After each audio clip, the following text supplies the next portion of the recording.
नमस्कार दोस्तों, डी के जनरल 4354 में आपका स्वागत है, जहां हर रात एक नई सच्ची डरावनी कहानी सामने आती है जो रूह तक को हिला देती है। ये कहानी है अर्जुन की, जो एक शांत गांव में शुरू होती है लेकिन खत्म होती है तंत्र, आत्मा और अधूरी साधना के ऐसे जाल में जहां से निकलना नामुमकिन है। जब एक तांत्रिक गांव में आया और बोला, तुम में से एक के पीछे कोई है, उसके बाद जो हुआ वो सिर्फ डर नहीं, एक श्राप था।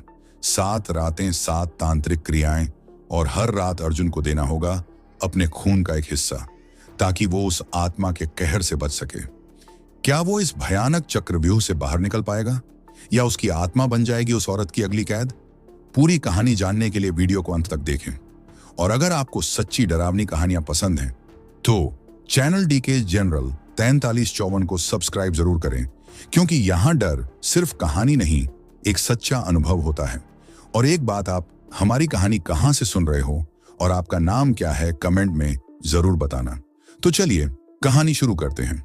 नमस्कार दोस्तों, मेरा नाम अर्जुन है और जो कहानी मैं आपको सुनाने जा रहा हूं ना, वो किसी फिल्म या किताब की नहीं, बल्कि मेरी अपनी जिंदगी की एक सच्ची घटना है। ये बात आज से 6 साल पहले की है। हमारा गांव बिसरिया बिहार के एक दूर दराज इलाके में है। चारों तरफ खेत, पुराने कुएं और बीचों बीच एक विशाल बरगद का पेड़, जिसके नीचे कभी कभी गांव वाले आते मिलते और बैठते थे। यहां दिन जल्दी ढलता था और रात कभी सीधी नहीं गुजरती थी। गांव में उस समय एक अफवाह फैली हुई थी, कोई तांत्रिक गांव में आया है और वो किसी को ढूंढ रहा है। एक दिन दोपहर को मैं और मेरा बचपन का दोस्त मोंटी खेत की तरफ गए थे। गर्मी बहुत थी और हम लोग उस पुराने कुएं के पास बैठकर बातें कर रहे थे। तभी दूर से एक अजीब सी आवाज सुनाई दी, जैसे कोई कुछ बड़बड़ा रहा हो, संस्कृत जैसी भाषा में, लेकिन एक अजीब कंपन के साथ। हमने सिर घुमाया तो देखा एक दुबला पतला काला सा आदमी, सिर पर जटा झूठ, आंखों में काजल और हाथ में एक लोहे की छड़ी लिए धीरे धीरे हमारी ओर आ रहा था। मोंटी बोला, भाई ये कौन है रे, कोई साधु है का? मैंने मजाक में कहा, लगता है बाबा मोबाइल टावर खोज रहे हैं। लेकिन जैसे ही वो पास आया, हमारा मजाक खुद हम पर भारी पड़ने लगे। उसकी आंखें बिल्कुल लाल, जैसे उनमें आग जल रही हो, और उसकी छड़ी की नोक पर बंधी हुई नींबू मिर्च की माला हवा में खुद ब खुद हिल रही थी, जबकि आसपास कोई हवा भी नहीं थी। वो हमसे एकदम पास आकर रुका और बोला, तुम में से एक के पीछे कोई है। उसकी आवाज बहुत धीमी थी लेकिन साफ, जैसे सीधा कान में उतर रही हो। हम दोनों एक दूसरे की शक्ल देखने लगे। का कौन है, मैंने पूछा। उसने बस मुस्कुराकर मेरी आंखों में देखा और बिना कुछ कहे वहां से चला गया। उस रात मैं चैन से सो नहीं पाया। बार बार वो चेहरा, वो आवाज और सबसे ज्यादा उसकी आंखें मेरे सपनों में आ रही थी। ऐसा लग रहा था जैसे कोई दरवाजे के पास खड़ा है। मैं जब भी आंखें बंद करता, कोई फुसफुसाहट सुनाई देती थी, वो तुझे पहचान गया है, अब लौटना मुश्किल है। मैंने ये बात किसी से नहीं कही, यहां तक कि मोंटी से भी नहीं। लेकिन 2 दिन बाद जो हुआ, उसने सब कुछ बदल दिया। रात के 2 बजे अचानक मेरी नींद खुली तो बाहर से किसी के बड़बड़ाने की आवाज आ रही थी, ठीक वैसे ही जैसे उस तांत्रिक ने उस दिन की थी। मैंने खिड़की से झांक कर देखा, वो तांत्रिक हमारे घर के बाहर बरगद के नीचे बैठा था।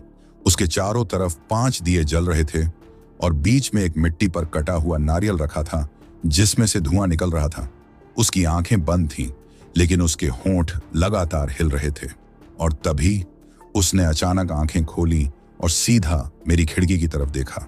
मेरे जिस्म में जैसे बर्फ की सिहरन दौड़ गई। मैं खिड़की से पीछे हट गया, लेकिन जितना खुद को शांत रखने की कोशिश कर रहा था, उतनी ही तेजी से दिल की धड़कनें भी बढ़ती जा रही थीं।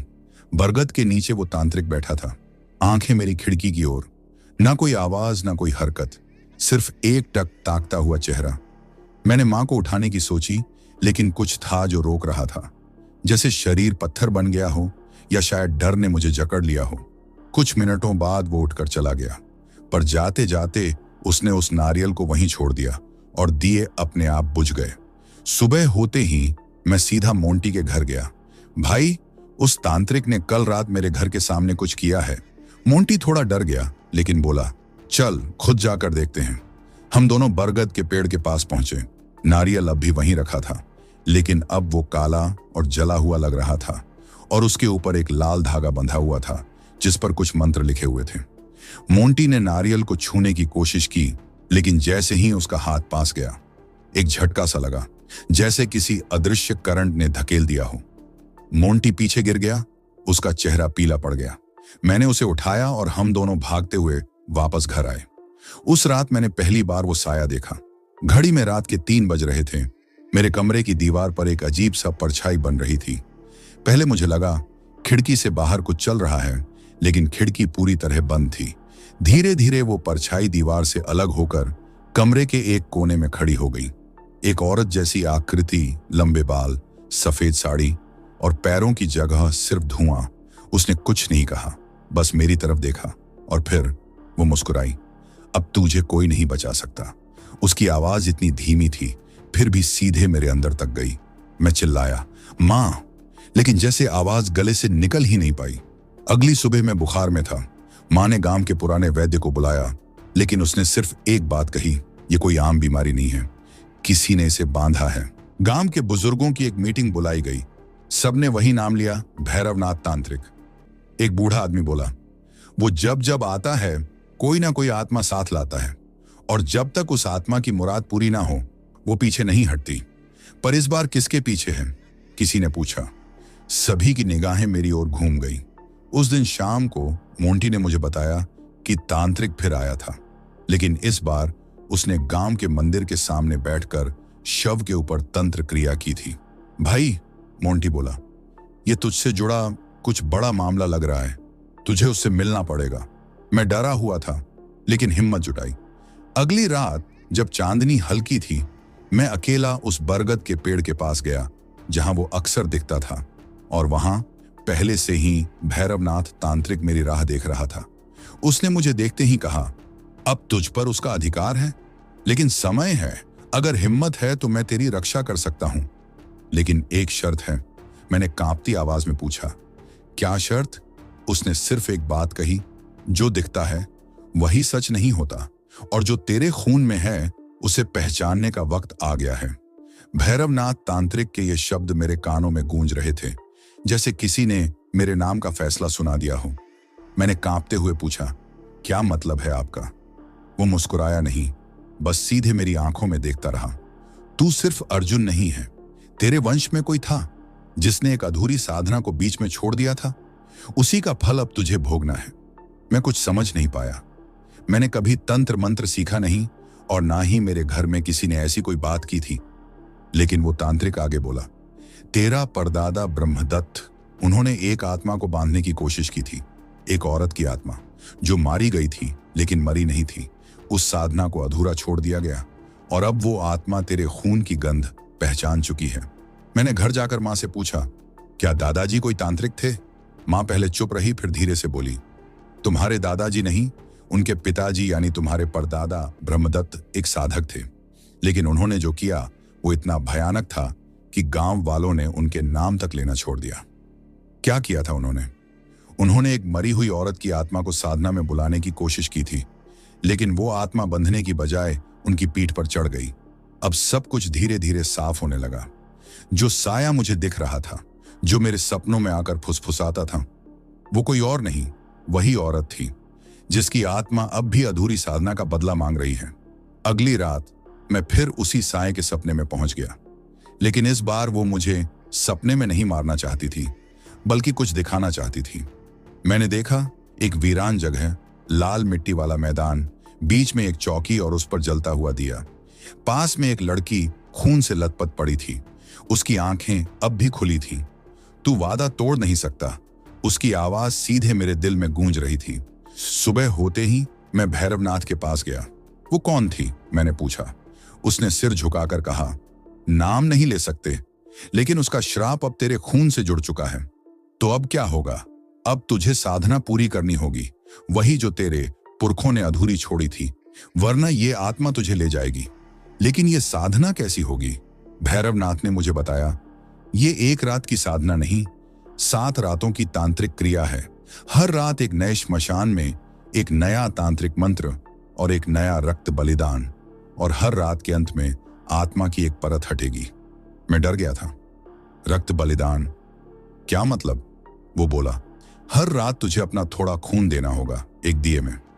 आत्मा तभी तुझे माफ करेगी जब उसे एहसास होगा कि तू उस गलती का पश्चाताप कर रहा है। शाम ढल चुकी थी। पहली रात की साधना गांव के पुराने कुएं के पास होनी थी, उसी कुएं के पास जहां मैंने पहली बार उस तांत्रिक को देखा था। भैरवनाथ ने एक गोला बनाया, 5 दिए, एक मिट्टी की कटोरी और बीच में एक नीले रंग का धागा। मुझे अपनी उंगली काटकर 2 बूंद खून उस कटोरी में डालना था।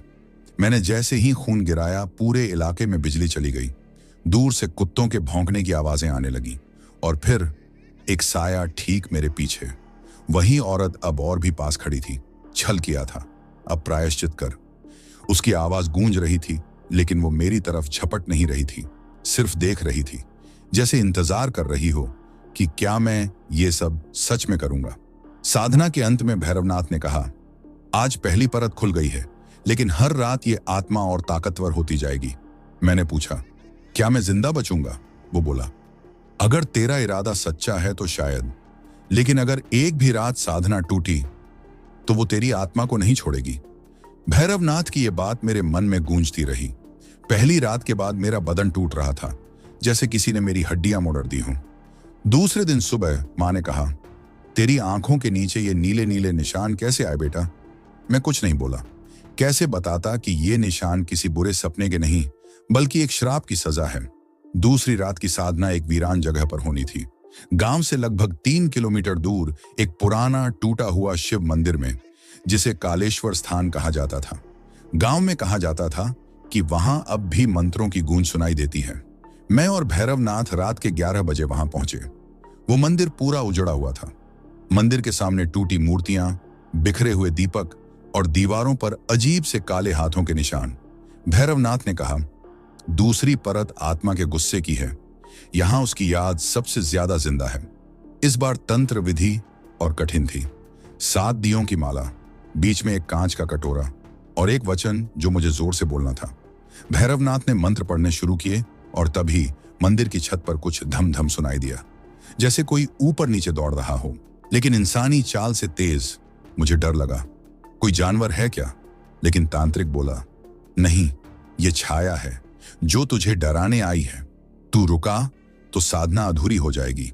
मैंने आंखें बंद की और जैसे ही मंत्र पढ़ना शुरू किया, हे आत्मा, मैं तेरे अधूरे क्रोध को स्वीकार करता हूं।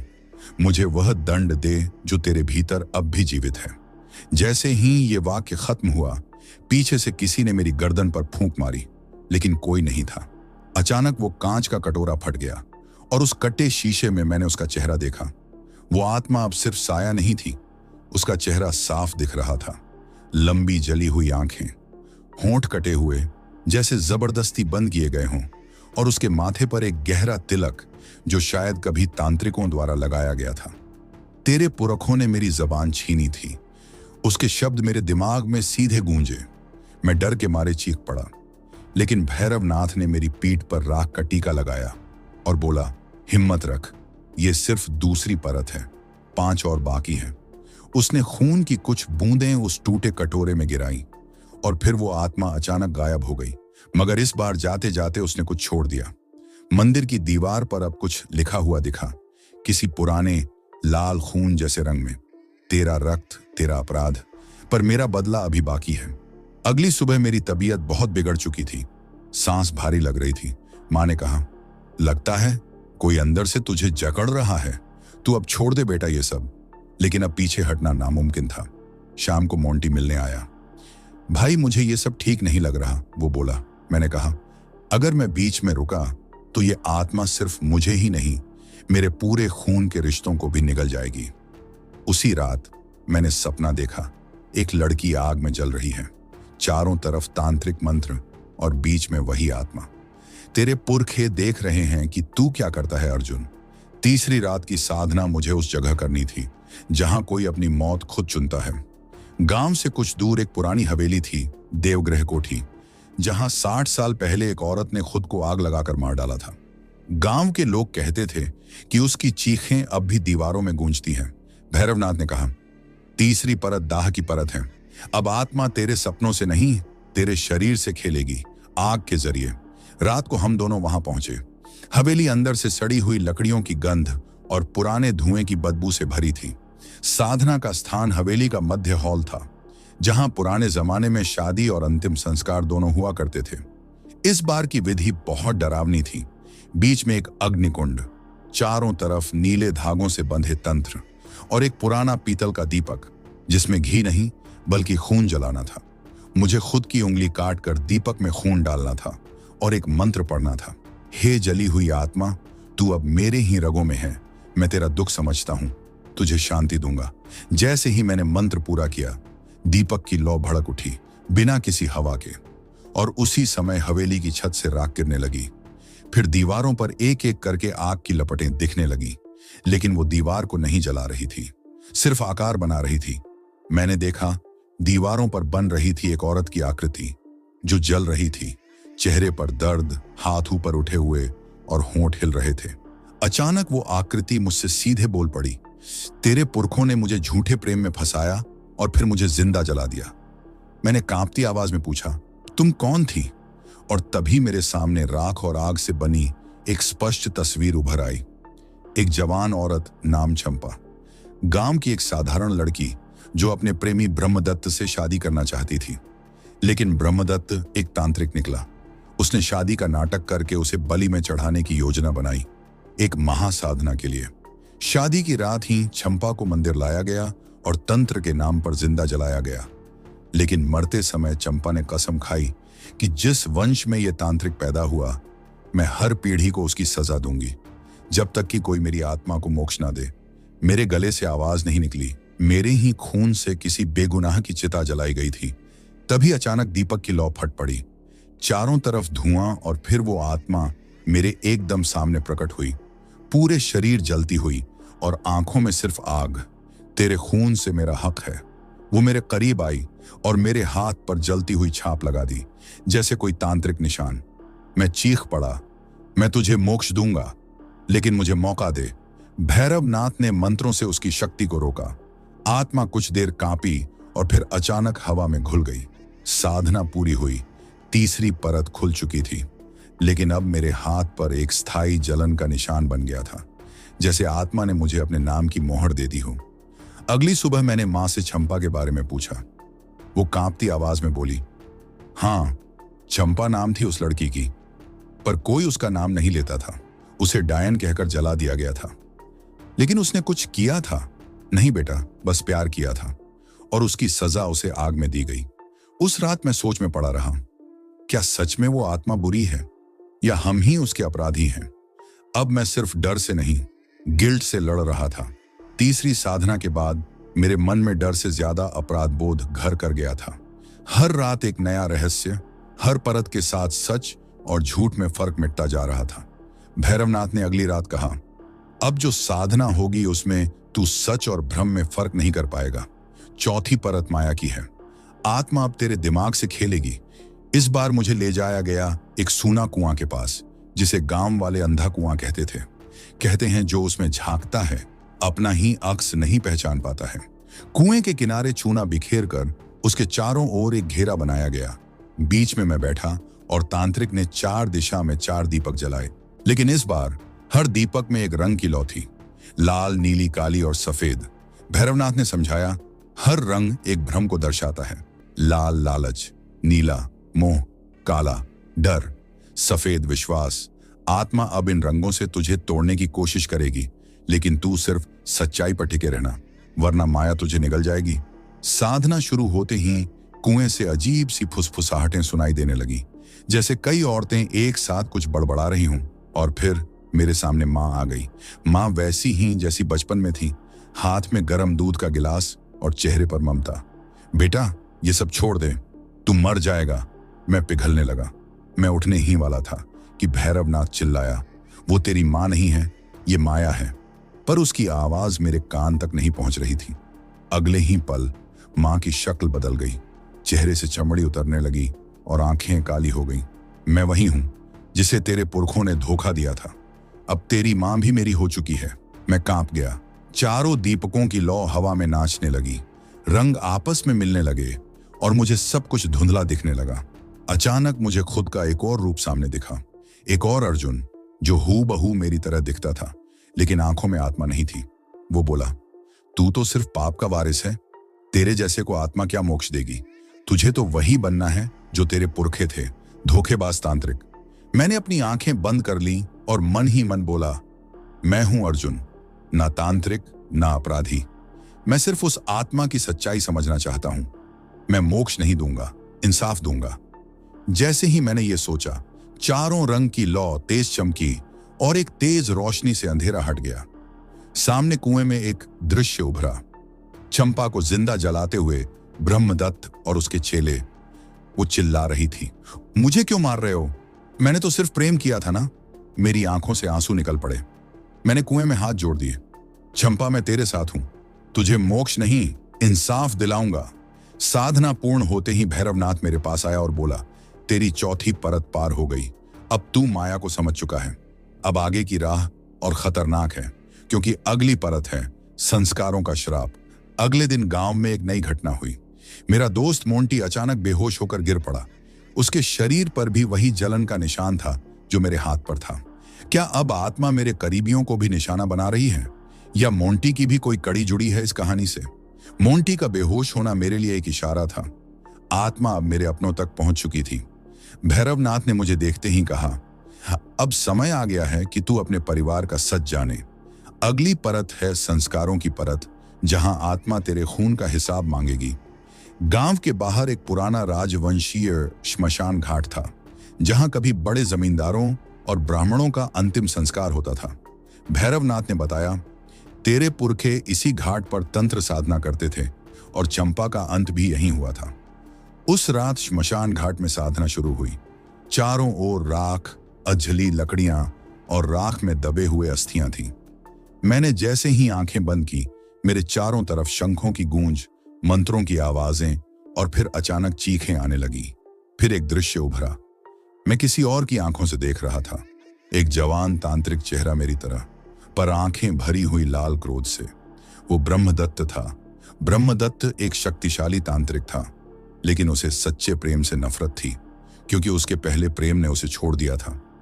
चंपा, एक मासूम औरत जिसने ब्रह्मदत्त को सिर्फ इंसान समझा, तांत्रिक नहीं। लेकिन ब्रह्मदत्त ने उसका भरोसा तोड़ा। एक दुर्लभ सिद्धि के लिए उसकी बलि दे दी। उस बलि के समय ब्रह्मदत्त ने जो मंत्र बोला था, वही मंत्र अब मेरे कानों में गूंजने लगा। जिसकी आत्मा प्रेम से मुक्त है, वही पूर्ण तांत्रिक है। और तभी एक और आवाज आई, लेकिन जिस खून में धोखा बहा हो, उसमें रिडेम्पशन कैसे मिलेगा? ये आवाज चंपा की आत्मा की थी। मैंने देखा, उस बलिदान की रात वहां एक और बच्चा मौजूद था। वो बच्चा मोंटी का पुराना रूप था। मोंटी ब्रह्मदत्त का पुनर्जन्म। मेरे रोंगटे खड़े हो गए। जैसे ही ये दृश्य खत्म हुआ, मेरे चारों तरफ अस्थियां हिलने लगी, जैसे कोई उन्हें पुकार रहा हो। मैंने डरते हुए पूछा, क्या मैं भी उसी वंश का पाप हूं? भैरवनाथ बोला, तेरा शरीर उस वंश का है, लेकिन आत्मा उसी प्रेम की है जो चंपा को मिला नहीं। मुझे अपने खून की कुछ बूंदें चंपा की जली हुई अस्थियों पर डालनी थी। मेरे हाथ कांप रहे थे।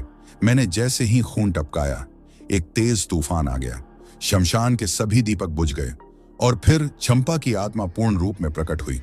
चेहरा शांत था, पर आंखों में वो घाव थे जो कभी भरे नहीं। उसने कहा, अब मुझे इंसाफ चाहिए। या तू ब्रह्मदत्त को सौंप दे, या तू खुद उसकी जगह ले ले। ये आत्मा अब मुझसे बलिदान मांग रही थी। या तो मैं मोंटी को उसके अतीत की सजा भुगतने दूं, या खुद चंपा को वो प्रेम और माफी दूं जिसकी वजह से उसने अब तक बदला लिया। मैंने कहा, अगर तू इंसाफ चाहती है तो तू खुद मोंटी को देख। वो भी आज एक मासूम इंसान है। उसे नहीं पता था वो कौन है। और मैं वो हूं जो तुझे समझता है, तुझे प्रेम करता है, तेरे दर्द को जानता है। चंपा की आंखों से जलते हुए आंसू टपके और वो धीरे से बोली, क्या तू मुझे एक बार फिर विश्वास दे सकता है, बिना किसी तंत्र, बिना किसी बलिदान के? मैंने हाथ बढ़ाया। तेरा बदला पूरा हुआ, अब तेरे प्रेम को शांति मिले। आसमान में बिजली चमकी। एक सुनहरा प्रकाश चंपा की आत्मा पर गिरा। वो मुस्कुराई, अब मैं मुक्त हूं, और हवा में धीरे धीरे विलीन हो गई। साधना पूर्ण हुई। पांचों परतें खुल चुकी थी। अब रह गया था अंतिम द्वार, मोक्ष या मृत्यु का निर्णय। चंपा की आत्मा को शांत करने के बाद मैं समझा था कि सब खत्म हो चुका है, पर भैरवनाथ ने कहा, जब कोई आत्मा मुक्त होती है तो एक जगह खाली होती है और उस जगह को भरने के लिए कोई ना कोई खींचता है। अब मेरी आत्मा की परीक्षा शुरू होने वाली थी। गांव के पास का वही वीरान बरगद का पेड़ जहां पहली बार अजीब हरकतें देखी थी, अब वहां अंतिम यज्ञ होना था। भैरवनाथ बोला, यह यज्ञ तुझे तय करने देगा कि तू इस श्रापित चक्र को यहीं खत्म करेगा या उसी का हिस्सा बन जाएगा। चारों दिशाओं में मंत्र गूंजने लगे। मैंने आंखें बंद की और एक धुंधली सी परछाई मेरे सामने आई। ये कोई आत्मा नहीं थी, ये मैं था, लेकिन मेरा दूसरा रूप, वो जो गुस्से, बदले और दर्द से भरा हुआ था। वो बोल रहा था, तेरे अंदर अभी भी ब्रह्मदत्त की रगें हैं, तू चाहे लाख चिल्ला ले, तू वही पाप है, बस नया नाम है तेरा अर्जुन। मैं चिल्लाया, मैं पाप नहीं, प्रायश्चित हूं। मैं खून नहीं, इंसाफ हूं। मैं वो नहीं जिसने चंपा को जलाया, मैं वो हूं जो उसकी आत्मा को शांत कर सका। दूसरे अर्जुन की आंखें लाल हो गईं। तो फिर क्यों ना तू उसकी जगह ले ले? हर आत्मा को चैन मिले अगर तू ही श्राप बन जाए। यही था अंतिम निर्णय। या तो मैं इस पाप की जड़ बनकर हर उस आत्मा को खुद में समेट लूं जो प्रताड़ित हुई है, या मैं खुद को मुक्त करूं और पीछे छूटे लोगों की जिंदगी संभालूं। मैंने अग्नि में एक आखिरी आहुति दी और एक वाक्य बोला, जिसने आग से जलाया मैं उसका पानी बनूंगा, जिसने डर फैलाया मैं उसका दीपक बनूंगा, और जो आत्माएं आज भी भटक रही हैं मैं उनकी आवाज बनूंगा। आकाश में एक तेज श्वेत प्रकाश फैला। चारों दिशाओं से अजीब सी चीखें आने लगी, मानो कई आत्माएं रो रही हों, लेकिन इस बार वो डर में नहीं, मुक्ति में रो रही थी। भैरवनाथ चुपचाप सब देखता रहा। वो बोला, तू अब साधक नहीं रहा अर्जुन, तू अब रक्षक बन गया है, वो जो आत्माओं को सिर्फ डर से नहीं, उनके घावों से आजाद करेगा। गांव की हवा बदली हुई थी। मोंटी ठीक हो चुका था, लेकिन उसे पिछले कुछ दिनों की कोई याद नहीं थी, और जहां आत्मा का असर था वहां अब शांत हवा और पक्षियों की आवाजें सुनाई दे रही थीं। मैं गांव से जाने लगा, लेकिन जाते जाते एक औरत मिली, सफेद साड़ी में और आंखों में सुकून। उसने सिर झुकाया और कहा, धन्यवाद अर्जुन, लेकिन मुझे अब डर नहीं लगता है, और शायद अब इस धरती पर कोई और चंपा नहीं बनेगी। तो दोस्तों, अगर ये कहानी सुनते सुनते आपके आसपास की हवा भारी लगने लगी हो, या ऐसा लगा हो कि कोई आपके पीछे खड़ा है, तो समझ लीजिए आप सही जगह पर हैं। DK जनरल 4354 को सब्सक्राइब जरूर करें, क्योंकि यहां डर सिर्फ कहानियों में नहीं होता, वो आपके सपनों में भी उतर आता है। घंटी दबाना मत भूलिए। अगली रात, अगली दहशत बस एक क्लिक दूर है। और हाँ, अकेले मत सुनिएगा। तो चलिए मिलते हैं अगली डरावनी और रहस्यमयी कहानियों के साथ। तब तक अपना ख्याल रखें। धन्यवाद।